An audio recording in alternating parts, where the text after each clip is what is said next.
또 돈도 여러 번 내는 수밖에 없었습니다. 잠깐 그림을 한번 보시겠습니다.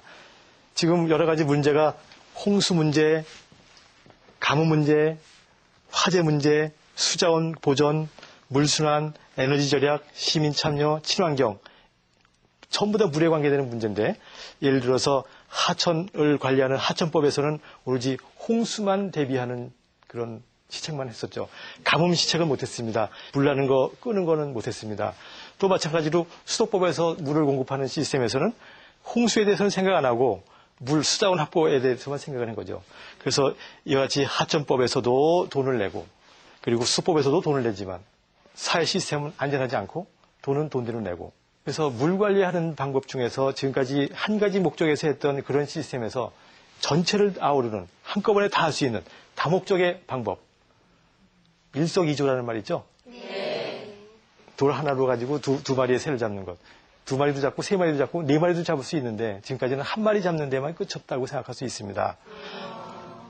아무래도 다목적이 더 좋겠죠? 네. 그리고 또 이제 분산형에 대해서는 지금까지는 집중형 시스템, 하천에서 댐이라든지 어떤 시설물을 만들어가지고 거기서만 집중 방비하는 쪽으로 했는데 비는 전역에 떨어지기 때문에 그 대신 떨어진 자리에서 분산형으로 보완을 하자 하는 게 이제 새로운 패러다임이죠. 지금까지는 오는 대로 큰 걸로 다 막자는 방법이었는데 그걸로 더 많이 오는 걸 막을 수가 없습니다. 그리고 그걸 시설을 하려면 돈이 많이 들고 또 자연과의 갈등 문제가 있고 그래서 그걸 대비하는 방법으로는 기존의 시스템의 보완으로 분산형 시스템을 두자. 그 그림을 보시면은 곳곳에 이런 빗물, 저류시설, 침투시설을 두게 되면은 비가 거기 멈췄다가 가기 때문에 홍수를 줄일 수 있고 모였던 물은 또 수자원 쪽으로 쓸 수 있기 때문에 수자원으로 쓰든지 화재 진압용으로 쓰든지 아니면은 친환경용으로 쓰든지 하면서 쓰기 때문에 다목적으로 할 수 있고 분산형으로 할 수 있습니다. 더 좋은 것은 집중형 시설은 돈이 한꺼번에 많이 들잖아요. 근데 분산형은 조금 있으면 조그만 대로, 많이 있으면 많은 대로 할 수 있고 그리고 큰 시설은 아주 고급 기술자만 필요한데 작은 시설은 지역에 있는 분들도 얼마든지 할 수 있거든요. 그러니까 그분들이 힘을 합해서 그분들이 돈을 벌 수 있게 해주는 게 바로 분산형 시스템이 되지 않을까 하는 생각에서 다목적 분산형 빗물관리 시스템이 좋다는 걸 아는데 오늘 그 주제는 챔피언 국가 한국입니다.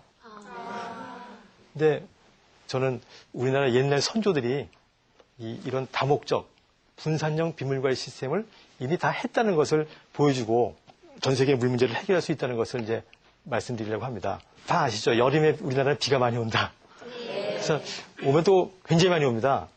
단낮 사람들은 뭐 생각하지도 못할 정도로 많이 오고 있거든요. 게다가 또 겨울에는 또 봄에는 비가 안 와가지고 그냥 가뭄을 겪고 있어가지고 그거를 좀 숫자적으로 얘기를 하게 되면은 우리나라의 그 평균 강우량 1년 동안에 내린 비를 다 모으게 되면 1270mm 또는 1300mm 이제 연도에 따라 다르지만 한 1300mm라고 했습니다. 1300mm가 오는데 그게 1년 내내 똑같이 오는 경우도 있고 아니면 여름에 많이 왔다가 겨울에 늦게 오는 이런 경우도 있죠. 그래서 이렇게 오는 거하고 이렇게 오는 거하고 그 차이를 숫자적으로 얘기하는 게 우리 중학교 때 배웠는데 분산치라는 거 들어보셨죠? 이렇게 일정하게 오는 것은 분산치가 작고 이렇게 들쑥날쑥한 거는 불균형한 것은 분산치가 크다고 배웠습니다. 그래서 그게 얼마큼 큰지 외국에 비해서 얼마큼 큰지를 한번 숫자로 나타낼 필요가 있겠죠. 그래서 한번 그래프를 한번 보시겠습니다. 세계 여러 나라의 강우량과 분산치 이 가로축은 강우량입니다. 여기가 500mm, 1000mm, 1500mm 우리나라는 1300mm라고 그랬죠. 그래서 요 라인에 있게 되겠습니다. 그리고 분산치는 이렇게 들쑥날쑥한 거 그리고 일정한 거를 보게 되면은 이제 우리나라는 이 정도 높이가 있어가지고 다른 나라 브라질, 일본, 러시아, 영국, 미국보다 훨씬 큰 걸 알 수 있습니다. 그래서 진짜 저러니까 어렵다. 분산치가 큰 게 어렵겠죠? 그래서 저는 우리나라는 쉽게 얘기하면 물 문제가 어렵기가 얘를 비유를 하면은 대학생 문제랑 비슷합니다. 여기는 중학생 문제. 여기는 초등학생 문제. 이제 대학생 문제에서도 이제 우리나라 반만년 역사를 충분하게 훌륭하게 이루었지 않습니까? 근데 최근 들어서 이제 문제가 생기니까 뭐 외국 가서 선진국한테 물어봅니다. 근데 선진국이라고 해서 물관리 선진국은 아닙니다. 그렇죠?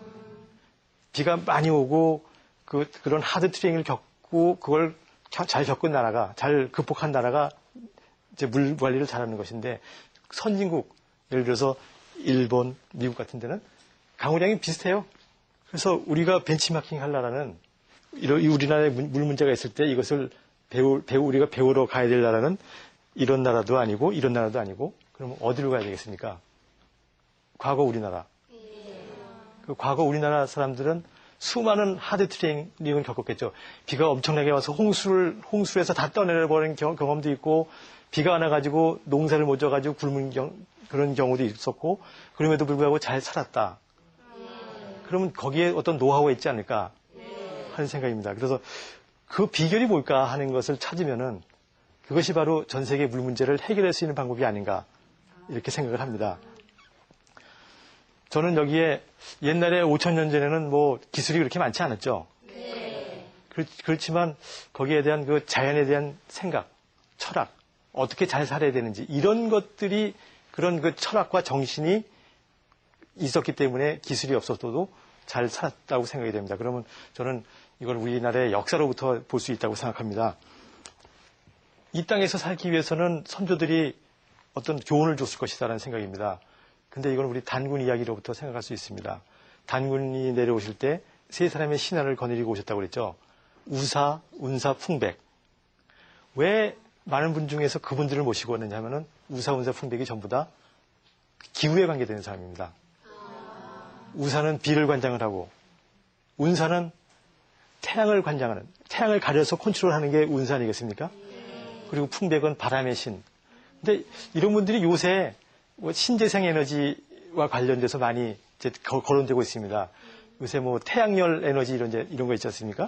그것들은 운사가 했던 일이고, 그 풍력 발전하는 거는 풍백이 했던 일이고, 그 다음에 우리가 오늘 강의하는 주제는 빗물. 빗물은 우사가 관리를 했던 것이다. 왜 하필이면 저런 분들을 모셔봤냐면은 그렇지 않으면 큰일 나기 때문에. 우리나라에 꼭 필요하기 때문에 저런 분을 모셔왔고, 또 여기에 이제 철학이 있습니다. 우리나라의 제일 유명한 그 철학이 바로 홍익인간 철학입니다. 최근 들어 전 세계적으로 윈윈 스트래티지, 윈윈 정책이라고